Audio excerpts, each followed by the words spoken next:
बहू सास का थाईलैंड ट्रिप। रामपुर नाम के शहर में दिनेश अपने परिवार के साथ रहता है। दिनेश के घर की सारी महिलाओं की बस एक ही दुविधा थी कि उनके पति उन्हें समय नहीं देते थे। सुबह का समय था। दिनेश और सरोज अपने कमरे में बैठे थे। दिनेश अखबार पढ़ रहा था और बीच बीच में अपने फ़ोन पर बिजनेस से जुड़े मैसेज चेक कर रहा है।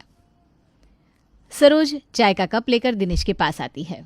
लीजिए जी आपकी चाय। रख दीजिए। वैसे पता नहीं आप इसे पी भी पाएंगे या बिजनेस की दुनिया में खोए रहेंगे। अरे ये क्या बात हुई? मैं चाय पिए बिना काम कैसे कर सकता हूँ? भैया आप तो मशीन हो, कैसे भी काम कर सकते हो। तुम जानती हो ना, बिना तुम्हारी चाय मेरा दिन शुरू नहीं होता। हाँ चाय तो पी लेते हो, लेकिन बीवी को देखने का वक्त नहीं मिलता आपको। अरे भाई, अब चाय पिलाने की फीस भी देनी होगी क्या? देखो मजाक मत उड़ाओ, मैं सच कह रही हूँ। अरे तो सच ही तो पूछ रहा हूँ। पूरी ज़िंदगी निकाल दी तुम्हारे साथ, 3 बच्चे हो गए, घर द्वार संभाल लिया, लेकिन तुम्हारे पास मेरे लिए कभी वक्त ही नहीं रहा। तो 3 बच्चे क्या किसी पड़ोसी ने दिया है? वक्त दिया तभी तो 3 बच्चे हैं ना। दिनेश, आप कभी कोई बात सीरियसली क्यों नहीं लेते? अरे बाबा, चाहती क्या हो बताओ?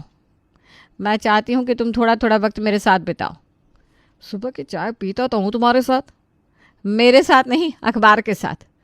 अब तो ज़िंदगी के कुछ ही पल बचे हैं, उसमें भी बिजनेस और पैसे के पीछे भागते रहोगे क्या? अरे सरोज, ऐसी बातें मत करो। अभी तो मैं जवान हूँ, अभी बहुत साल बाकी है हमारे साथ को। हाँ, जवान तो हमेशा से ही हो, लेकिन मुझे बूढ़ा कर दिया। अरे आप भी तो हसीन हो। शादी के बाद से लेकर आज तक कभी तुमने मुझे ये नहीं पूछा कि मैं क्या चाहती हूँ। अच्छा चलो बता दो तुम क्या चाहती हो, वरना अखबार तो पढ़ने नहीं दोगी तुम।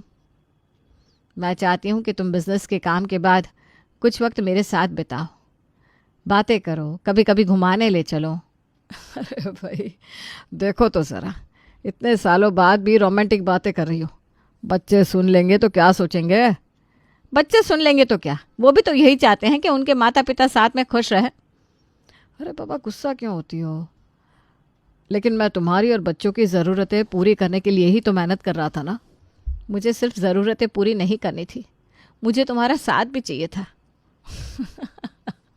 मतलब अब हमें भी डेट पर जाना चाहिए? चलो बहुत हुआ मजाक, अब अखबार पढ़ने दो। ठीक है, पर अब मैं तुम्हें सुबह की चाय की प्याली तो पकड़ा दूंगी, पर साथ में नहीं बैठूंगी।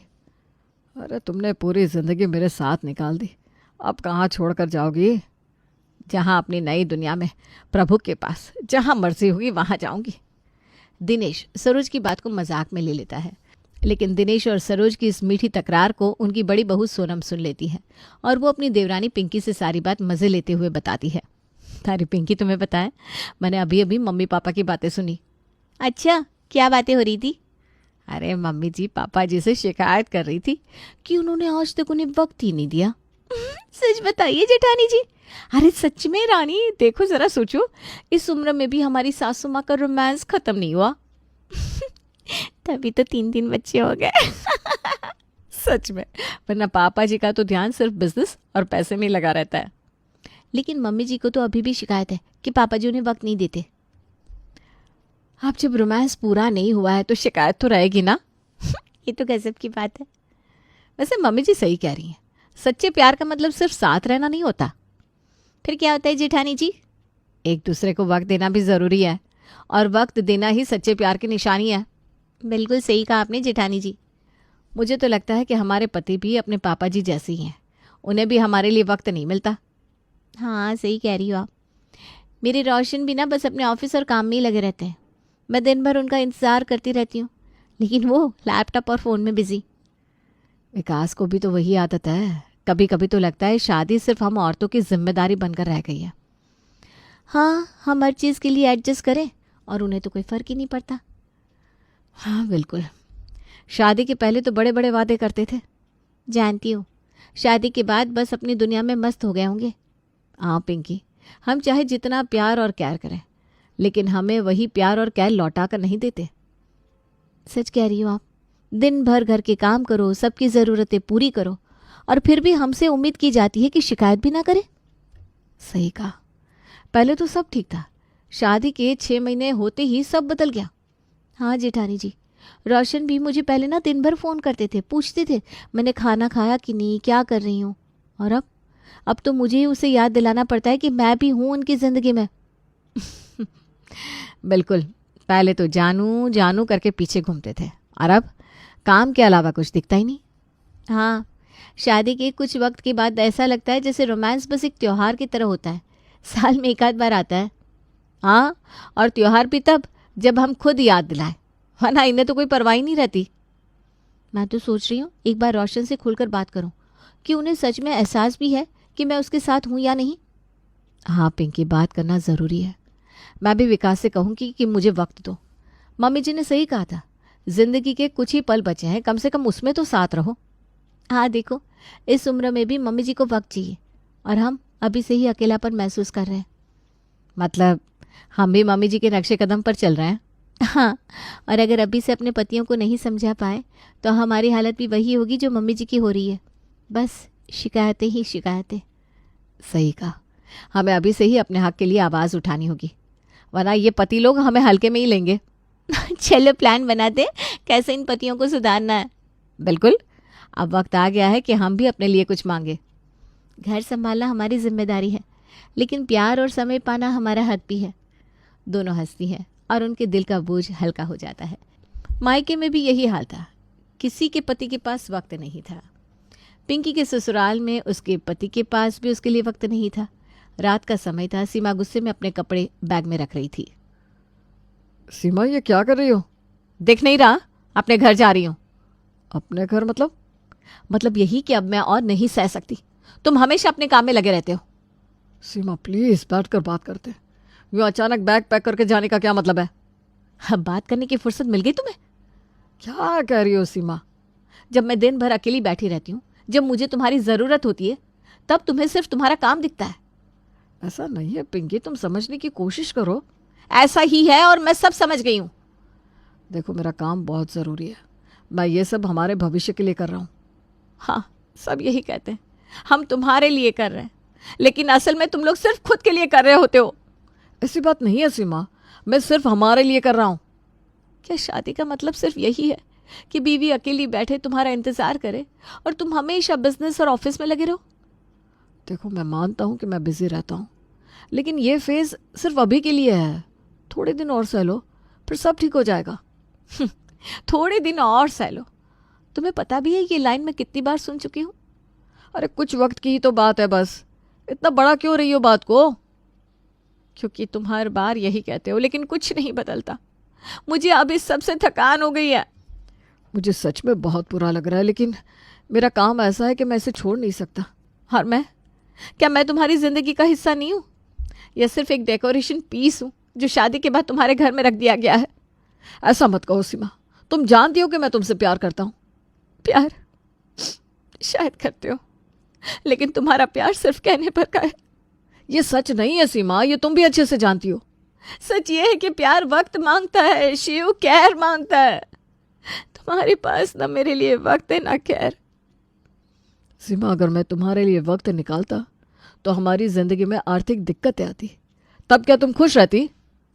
खुश तो मैं अब भी नहीं हूँ शिव, कम से कम तब तुम्हारा साथ तो मिलता, लेकिन अभी ऐसा लगता है जैसे मैं अकेले ही इस शादी को निभा रही हूँ। यार, तुम मेरी मजबूरी क्यों नहीं समझती? और तुम मेरी भावनाएं क्यों नहीं समझते? हमेशा मैं ही क्यों एडजस्ट करूं? तो तुम्हें क्या चाहिए, मैं नौकरी छोड़ दूं? हाँ, कम से कम मेरे साथ बैठकर 2 बातें तो कर सकोगे। सीमा, ये क्या कह रही हो? जो तुम सुन नहीं रहे थे वही कह रही हूं मैं। जा रही हूं मैं। प्लीज ऐसे मत जाओ। क्यों नहीं जाऊं? जब तुम्हें मेरी जरूरत ही नहीं है तो यहां रहने का क्या फायदा? मैं सच में चाहता हूं कि हम इस पर आराम से बात करें। जब मैं रोज तुमसे बात करने की कोशिश करती हूँ तब तो तुम्हें वक्त नहीं होता, और आज जब मैं जा रही हूं तब तुम्हें बात करनी है। सीमा, मैं सच में... बस शिव, अब कोई सफाई मत दो। मैं कुछ दिन अपने मायके में रहूंगी। ठीक है, जाओ, चली जाओ। सीमा बिना पीछे देखे दरवाज़ा खोलकर बाहर चली जाती है। उसने सोचा कि घर आकर उसे सुकून मिलेगा, लेकिन यहाँ भी वही हाल है। माँ सरोज अकेले बैठी हैं और भाभी पिंकी और सोनम भी मायूस से घर के कामों में लगी है। सबकी ज़िंदगी में वही शिकायत, पति के पास उनके लिए वक्त नहीं है। तभी सीमा के दिमाग में एक ज़बरदस्त आइडिया आता है। भाभी बहुत हो गया ये घर गृहस्थी और पति का इंतज़ार, अब थोड़ा खुद के लिए भी जीना चाहिए। क्या मतलब? सीमा दीदी आप ठीक तो है? पति से लड़कर आई हैं और अब कुछ अजीब अजीब बातें कर रही हैं। नहीं भाभी, मैं सच में कह रही हूँ। मैंने सोचा था सिर्फ मेरी ही शादीशुदा जिंदगी में ये परेशानी है, लेकिन यहाँ आकर देखा कि आप दोनों की भी यही हालत है। हाँ क्या करें, हमें तो इन्हीं सब चीज़ों में खुश रहना पड़ता है। और हमारे पतियों को इससे कोई भी फर्क नहीं पड़ता। बस अब और नहीं, अब हम सिर्फ शिकायतें नहीं करेंगे बल्कि कुछ करेंगे भी। क्या करने का सोचा है? हम सब, यानी मैं, तुम दोनों और मम्मी, हम अकेले थाईलैंड ट्रिप पर चलेंगे। थाईलैंड? वो भी हम 4 औरतें अकेले? सीमा दीदी ये बहुत बड़ा प्लान है। मम्मी जी मानेंगी क्या? और हमारे पतियों का क्या? बस यही तो करना है, हमें खुद को उनके बिना जीने की आदत डालनी होगी। वो सब तो ठीक है दीदी, पर बिना पति के? जिंदगी सिर्फ पति और घर तक ही सीमित नहीं होनी चाहिए। अगर हमारे पति हमें वक्त नहीं दे सकते तो क्यों ना हम खुद अपने लिए वक्त निकालें। बात तो सही कह रही हैं, लेकिन कोई लेकिन विकिन नहीं। सोचो भाभी, कितने साल हो गए हमने खुद के लिए कुछ किया ही नहीं। नहीं दीदी, घर की जिम्मेदारियां खत्म होती ही नहीं। मम्मी जी घर में बोर हो रही हैं, हम भी। क्यों ना हम एक ऐसी ट्रिप प्लान करें जहां हम खुलकर जी सकें, अपनी पसंद की चीजें कर सकें और ये दिखा सके कि हमें सिर्फ पति के सहारे जीने की जरूरत नहीं है। सीमा दीदी आपका आइडिया तो धमाकेदार है। हाँ, लेकिन मम्मी जी को मनाना बड़ा मुश्किल होगा। वो आप दोनों मेरे ऊपर छोड़ दो। सीमा अपनी माँ सरोज के पास जाती है, जो घर के मंदिर में बैठी है। सीमा उनके पास बैठती है और प्यार से उनका हाथ पकड़ती है। मम्मी, एक बहुत ज़रूरी बात करनी है। हाँ बोल बेटा, क्या हुआ? मम्मी, अब हमें भी अपनी ज़िंदगी जीनी चाहिए। बस घर और परिवार के लिए जीना काफ़ी नहीं है, हमें भी घूमना चाहिए, दुनिया देखनी चाहिए। अरे ये कैसी बातें कर रही है, औरतों का असली सुख तो घर में ही होता है। हाँ, यही तो आप बचपन से कहती आई हो, लेकिन अब देखो ना, आपको भी शिकायत है कि पापा आपको वक्त नहीं देते, है ना? हाँ वो तो है, लेकिन इसका मतलब ये तो नहीं कि मैं कहीं घूमने चली जाऊं। मम्मी, अब वक्त आ गया है कि हम अपनी खुशियों को खुद संजोएं। हम चारों, मैं, पिंकी, सोनम और आप, हम सब थाईलैंड ट्रिप पर जा रहे हैं। थाईलैंड? अरे बेटा तू पागल हो गई है क्या?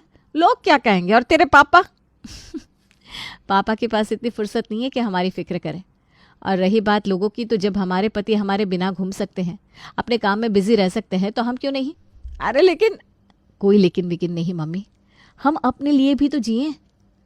हाँ मम्मी जी, आप तो कहती थी कि ज़िंदगी के कुछ ही पल बचे हैं, तो क्यों ना उन पलों को खुलकर जिया जाए।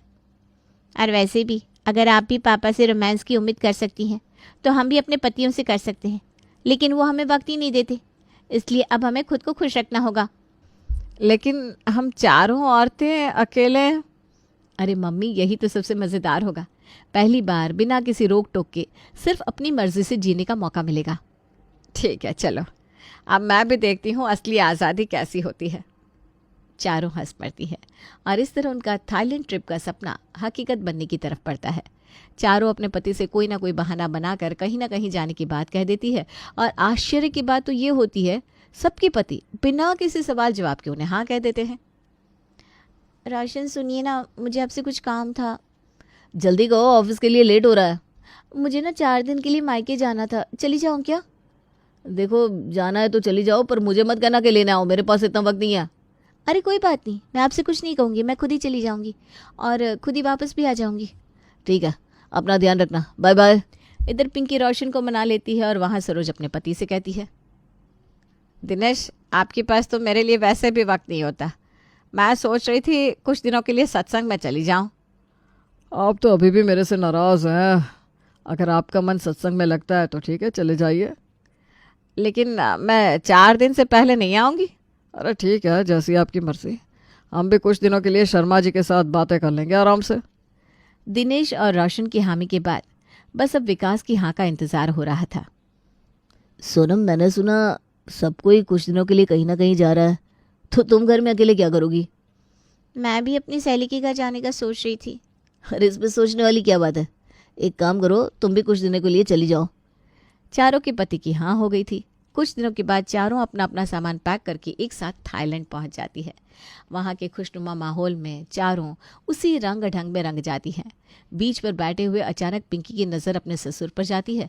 तब वो अपनी सास से कहती है, मम्मी जी, ये कुछ अपने पापा जी जैसे नहीं लग रहे?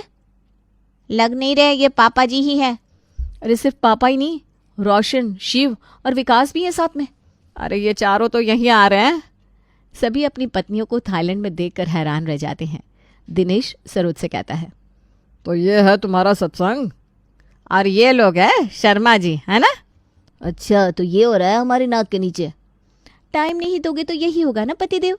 चारों आपस में एक दूसरे को देखकर मुस्कुराते हैं और समझ जाते हैं कि रिश्ता नया हो या पुराना, एक दूसरे को वक्त देना बहुत ज़रूरी होता है।